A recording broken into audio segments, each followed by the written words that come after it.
ちは。こんにちは。ケンジとあかりとゆうちゃん。キーちゃんです。先日私たちのチャンネル登録者数が20万人を超えました。イエーイ。パチパチパチパチ。いつもたくさんの方に見ていただいてありがとうございます。ありがとうございます。もともとこの双子が生まれる前から YouTube っていうのはやってたんですけど、双子が生まれてからも新しい方にたくさん見ていただいてとっても嬉しいです。はい。10万人いって銀の盾もらった時もなんか実感がないというか、そんなに多くの方に見てもらえると思ってなかったんですけど、まさかその倍までいくとは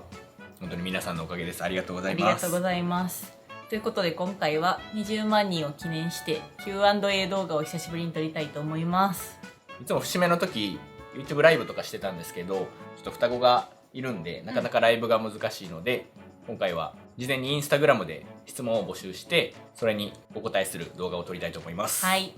以前も Q&A 動画撮ったことあるんですけど、その時は双子が生まれてなかったので、また違う質問もたくさん来てるので順番に答えていきたいと思います。はい。双子もいつまで耐えれるかわからないんで、はい、機嫌のいいうちに行きたいと思います。大丈夫か今んとこ頑張ってるな。はい。質問を大きく分けると、双子育児について、育児についてのことと、ゆうちゃんきーちゃんに対することと、私たちケンジとあかり2人についての質問が多かったので、それぞれ答えていきたいと思います。はい。まずは今回一番多かったのが育児のことでした。この質問に答えていきたいと思います。はい。まずは双子育児で大変なことについてお答えします。何人かの方に、大変なことありますかとか、あとはイライラすることありますかという質問があったので、それにお答えしたいと思います。はい。そもそも僕たちは、育児自体が初めてなんで、双子だから大変というよりかは、普通に大変です。はい。そもそも最初から双子だったので、一人の大変さというよりはもう最初から二人やったから、これが当たり前になってる部分もあります。ただ双子ならではのところで言うと、やっぱり2人同時に泣いたりとか、そういう時は大変やなと思います。私たちは里帰りとかせずに基本的に2人で育児をしているので、大人の手が単純に空くことがないというか、大人と子供の数が同じなので、その辺はかなり大変かなと思います。ただ最近は夜とかも寝てくれるようになったのでだいぶ楽にはなりました。あとお昼はもう保育園に預けているので、それもだいぶ楽になりました。それまでは双子育児しながら YouTube などの仕事もしていたので、結構忙しかったんですけど、この4月から保育園に行ったことでだいぶ余裕は生まれました。なので双子育児を乗り越えるにはやっぱり便利グッズだったりとか、それこそ頼れる人の手、保育園とかもそうなんですけど、産後ケアだったりとかファミリーサポート制度なんかもあると思うので、そういうのをとにかく使えるものは使うというのが大事かなと思います。でイライラすることはありますかっていう質問もありました。泣き止まなかったり寝なかったりする時に、イライラするかどうかっていうところなんですけど、僕たちも人間なんでそれはイライラする時もあります。はい毎日笑顔で過ごせたらいいんですけど、やっぱりどうしてもなかなか泣き止んでくれない時とか、例えば一人がすごくよく寝てくれたのにもう一人がわーって泣いて起こしてしまう時とかはやっぱりちょっとあーってなる時はありますどうしても僕たちも寝てる時はやっぱり寝たいので、なんかそれで夜泣いて起きる時とかは、ちょっとイライラする時もあるんですけど、でもそれもしょうがないかなと思って僕たちは過ごしています。はい。でも特に睡眠不足になるとイライラしやすいっていうのがあるので、人間なんか6時間ぐらいは最低毎日寝れないと鬱になったりとか、そういう傾向も高まるらしいので、できるだけ自分たちの睡眠時間を確保するよう努力はしてます。例えばおしゃぶり使ったりとか、ゆうちゃんは今寝返り防止のクッションがないとなかなか寝れないので、もうそれを使ったりとか、あとは単純に夜間授乳がちょっと多いタイミングがあるなと思ったらもう早く寝るとか、そういうことを意識してます。次は逆に育児の楽しみ方、幸せを感じるときはどんな時ですかという質問もありました。これは私は結構常に幸せを感じてます。私も感じてますあなたも感じてる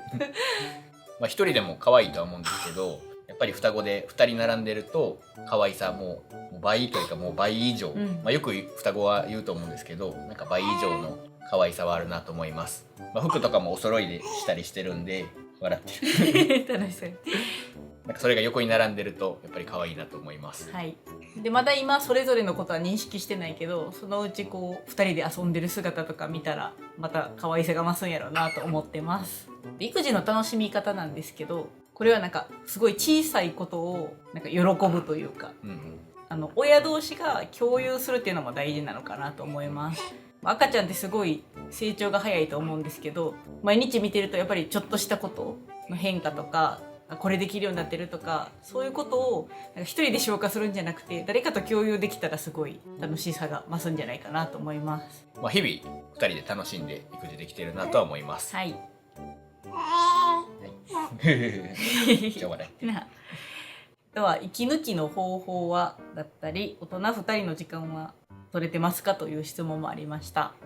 私たちの場合はもう寝かしつけをとにかく早くしてて、今夕方の5時ぐらいに2人をお風呂にもう入れてしまって、夜の7時までには寝かせるようにしてます。でもその習慣がだいぶついてきてくれたので、そこからはフリーの時間というか大人2人だけの時間になるので、そこで息抜きをしてます。もともとは結構9時とかに寝かしつけしてたんですけど、そうするとやっぱり晩ご飯の時間も遅くなっちゃうし、私たちも睡眠不足になったりしてなかなか大変なので、もう早く寝かしつけするということにしました。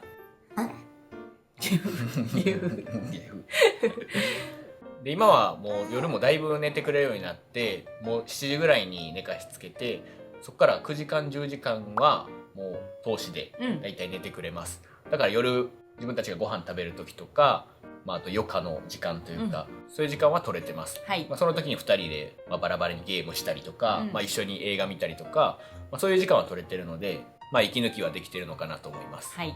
ちっちゃい頃からな結構寝てくれる2人ではあったので、双子育児大変な部分もあったんですけど、その寝てくれるっていうだけでだいぶ僕たちも助かりました。はい。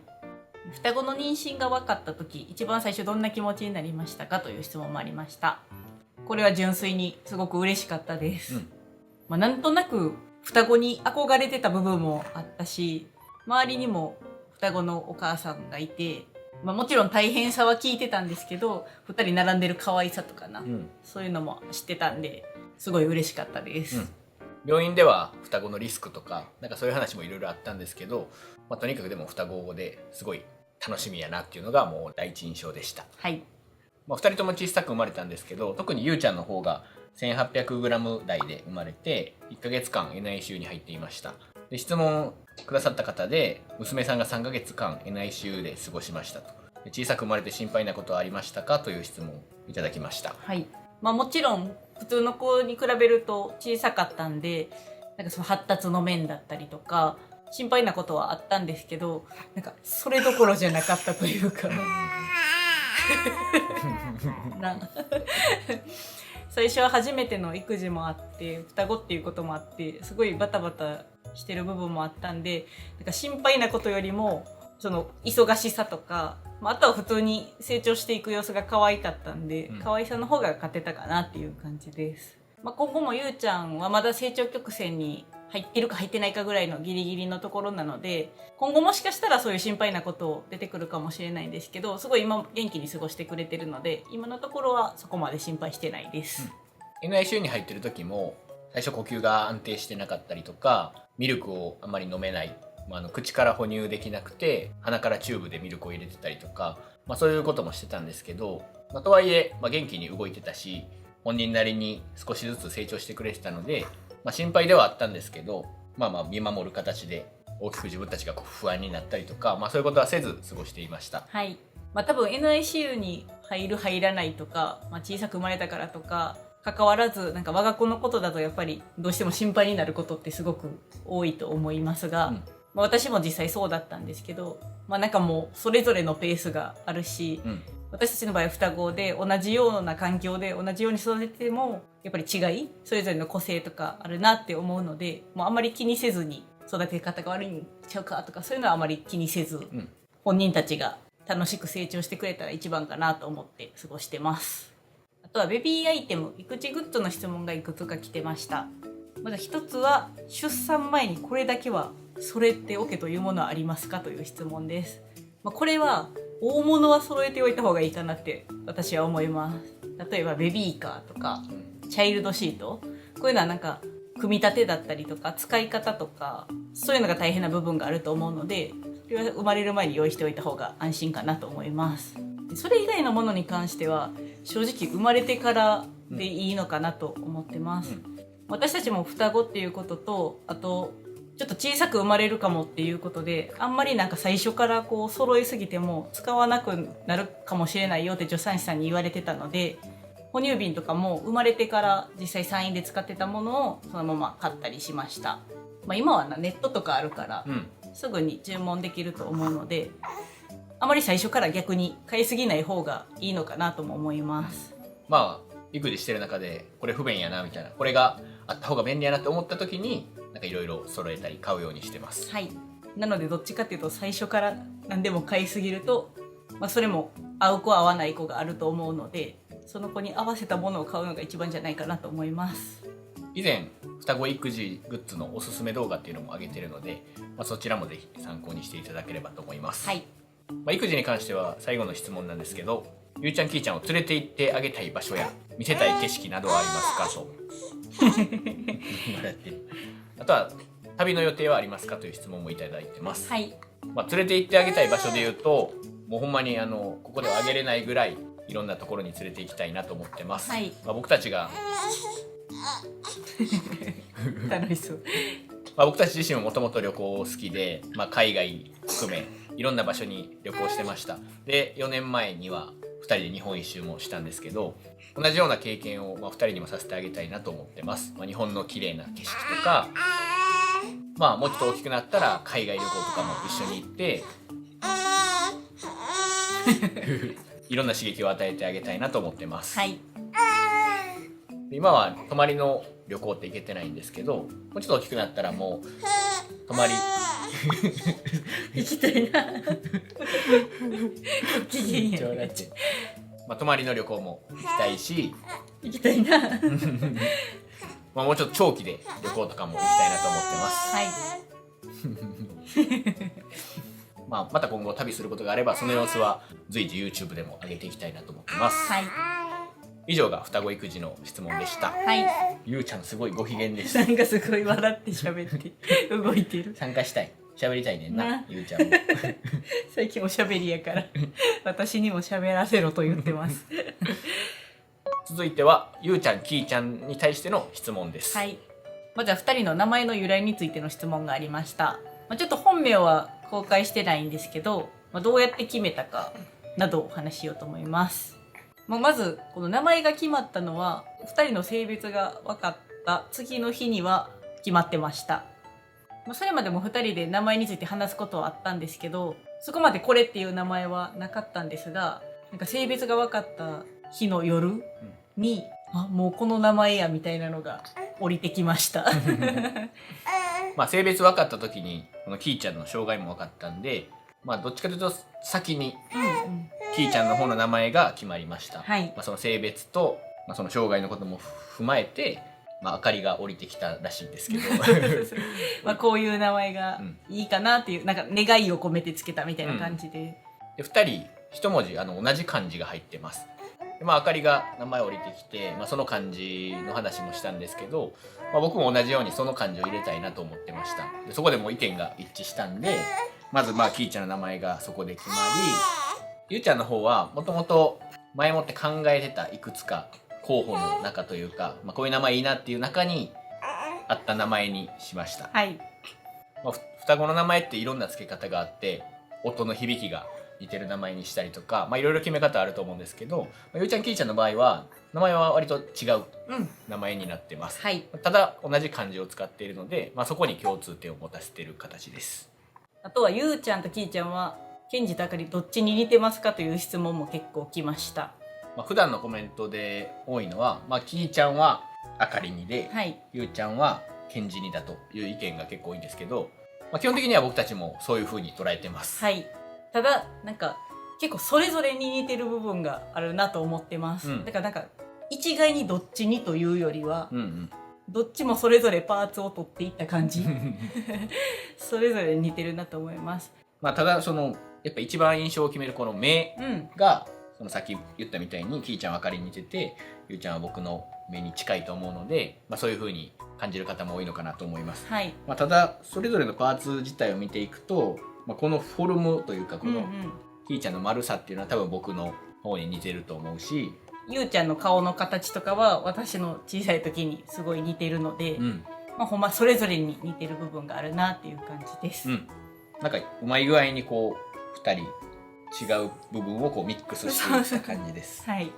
双子やとこう二卵性とかでもすごいなそっくりの場合とかもあると思うんですけど、ゆうちゃんきーちゃんの場合はほんまに私たちそれぞれのパーツをうまいこと綺麗に取っていったなっていう感じです。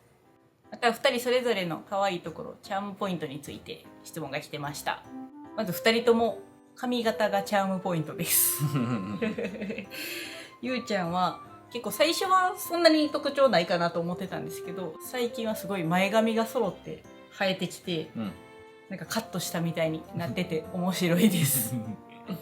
できーちゃんの方は直毛でこう上に伸びていって、自然にこうふわっとな真ん中が立ち上がっていく感じで、最初はもうちょっと短くてツンツンこう上伸びてたんですけど、最近は伸びてこう長いのがふわっとしてて面白いです。それぞれの性格で言うと、ゆうちゃんは最近はすごいおしゃべりで、こう動画撮っててもそうなんですけど、ちょっとあーとかうーとか喋ってるところが可愛いなと思います。きーちゃんに関しては動画で見ててもそうだと思うんですけど、すごい笑います。もう目があったら笑ってくれるし、なんかこうあやしたりしたら笑ってくれるので、それもチャームポイントだなと思います。逆にゆうちゃんはそれに比べてクールなんで、なんか笑わない印象があるんですけど、その分笑った時の可愛さっていうのはなんかこう出し惜しみしてる感じがあるんでなんかよりな可愛いなと思います。はい、なんか試されてる感あるよな。私を笑わせてみろみたいな。すごい全力であやさないと笑ってくれなかったりするんで、笑わしがいがあります。でも今日は機嫌よくてなんか声出してるな。そういう日もあります。すごいこの質問が意外と多かったんですけど、双子の服はどこで買ってますかという質問がほんまにすごいめっちゃ多かったです。多分一番多く来てた質問がそれでした。はい。そんなに特殊なところでは買ってなくて、だいたいネットとか、もう普通に赤ちゃん本舗、西松屋などでも買ってます。でもデザインがやっぱり双子なんで、なんか色違いが良かったりとか、2人で着て可愛いものを中心に選んでるんで、余計なんか皆さんが見てたらなんか可愛く見えるのかもしれないです。そんなでも特にな、めちゃくちゃ変わったところで買ってるわけじゃなくて、皆さんと一緒の場所で買ってると思います。またお洋服とかはな、紹介する機会があったらその都度紹介していこうと思います。ちなみに今日の服は西松屋です。今日保育園に行ってたんですけど、保育園の服は西松屋の服にしてます。そうやな、汚れてもいいし着倒せるように安い服を着せてます。でもなんか西松屋の中でもこう可愛い服をできるだけ選ぶようにはしてます。あと素材感とかな、ちょっと長く着れそうなやつを選んでます。お出かけの服はプチマインとかな、で買うことが多いかなと思います。以上がゆうちゃんきーちゃんに対する質問でした。で最後は僕たちケンジとあかりに対しての質問についてお答えしたいと思います。最初の質問は2人は喧嘩しますかという質問でした。これ以前 Q&A 取った時もなんかいっぱい来てた質問で、毎回質問募集すると絶対入ってくる質問なんですけど、今はただ育児もしてるので、その意見ぶつかることはありませんかとか、そういうことも含めてたくさんの方に聞いていただきました。基本的には以前と変わってないと思います。なのでする時もあるけど、そんなに多くないっていう感じです。でも最近はほんまにしてないと思う。なんかそんな暇がない。そうやな。だからなんかお互い例えばちょっとイラッとすることがあったとしても、そんな大喧嘩してる暇ないからもうちょっとイラッとして終わりみたいな、喧嘩までいかないっていう感じです。でも双子っていうのもあって、2人で育児してるので、それに対するだからイライラとかは少ないのかなと思います。世の中結構奥様がワンオペでしてるとこも多いと思うんで、それで奥さんがイライラしてとか分かってくれないとかな、話聞いてくれないとか、そういう喧嘩は多いのかなっていう勝手な印象ですけど、僕たちはほんまに2人でできているので、意見もよく交わすし、いろんな共有もできているので喧嘩は少ないと思います。本当夫婦円満の秘訣みたいなのも質問できてたんですけど、前から言ってるんですけど、とにかく話すことうんみたいな、なんかちょっと意見がなぶつかるなって思う時は納得いくまでお互い話すというのが大事かなと思います。まあ、でも今後もう少し2人が大きくなってきたらなんか教育の話とかそういう方針とかな揉めることはあるかもしれないんですけど、でもそれもなお互い話し合って、うんうん、なんでそう思うかみたいなのな、うんうん、すり合わせていきたいなと思ってます、うん、あとはこれも以前から多い質問なんですが、仕事について、うん、YouTube だけですかという質問が来ております、はい、まあ以前も多分な、うんうん、こういう質問あったかと思うんですけど、主なお仕事として、はい、YouTube をしてます、うん、でまあ今後も含めた話なんですけど、まあ、以前からずっと見ていただいてる方は知ってるとは思うんですけど、僕たちもともとはカレー屋さんになるのが夢で、さらに北海道に住んでる時に北海道のカレー屋さんとコラボしてカレーを販売したことがあります。これに関してはちょっと今育児でなかなか進めれてなかったんですけど、まあ、ちょっと落ち着いてきたのでこのカレーのお仕事についても進めていきたいと思ってます。で2人が生まれる前に実はキッチンカーを作っていまして、でそれも作っただけで今終わってます。はい、質問でキッチンカーどうなりましたかっていうのもいくつか来てました、うん、で4月から保育園預けてようやくそろそろ時間が取れるかなっていうところなので、これも本格的に指導していきたいと思ってます、はい、またちょっとこれは進展があったらな、ちょっとお伝えしようと思います。カレーが欲しいですと、再販はありますかという質問もいただいてて、僕たちも冷凍カレーについてもまたやっていきたいと思ってるので、準備を進めて冷凍カレーについてもやっていきたいと思ってます、はい、それが始まれば仕事は YouTube とカレーの仕事というところになります、はい、次の質問はマイホームの購入は考えていますかという質問をいただきました、結論から言うと頑張れ2人ともちょっと疲れてきたから結論から言うと考えてます。はい。もともとは僕たちずっと賃貸に住んでて、マイホーム願望もなくて、別に賃貸でなんか縛られずに生きていって好きな場所に住みたいなっていう思いあったんですけど、やっぱり子供が生まれたし、このキーちゃんの方が足に障害があるので、より住みやすい家がいいなと思ってマイホームのことも考えてます。はい。家だけじゃなくてその車、今後車中泊できる車買う予定ありますかというご質問もいただいてたんですけど、ゆくゆくはなんかそういうこともしていきたいんでなんか車中泊できる車とかも買いたいなとは思ってます、はい。まだちっちゃくて車中泊とかできないんで、今後そういうのも考えていきたいなと思ってます。きーちゃん寝てるわ寝落ちしてる。寝とき。ゆうちゃんもそろそろまた眠たいかな、はい。ということで双子がそろそろ限界なので次最後にしたいと思います、次にチャレンジしたいこと、これを最後の質問にしたいと思います、はい。さっき言ったみたいにまずはキッチンカーをやっていきたいなと思ってます、なんでカレーの販売をまたちょっと力入れていきたいなっていうのと、あとは家族でのお出かけとか、そういうのもどんどんやっていこうと思います、はい。ちょっとそれも YouTube で上げていく予定なので今後も見ていただけると嬉しいです、